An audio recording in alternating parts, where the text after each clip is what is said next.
চন্দন কাঠে তৈরি হয়েছিল অন্তিম শয্যা। কোটি ভক্তের চোখের জল আর প্রিয় মানুষকে হারানোর তীব্র আর্তনাদেই সম্পন্ন হয়েছে জুবিন গর্গের শেষকৃত্য।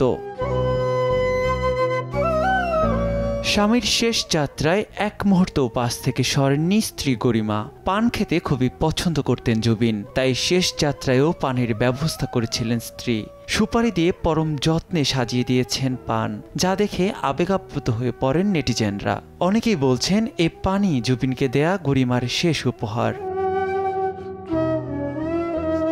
দাম্পত্য জীবনে জুবিন ছিলেন নিঃসন্তান। শেষকৃত্যে তার মুখাগ্নি করেন ছোট বোন পামি বড় ঠাকুর। সঙ্গে ছিলেন গায়কের ঘনিষ্ঠ সহযোগী অরুণ ও রাহুল।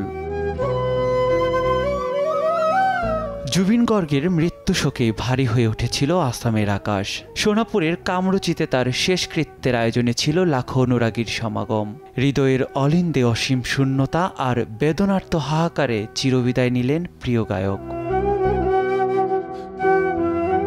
নিয়াজ শুভ, সময় সংবাদ।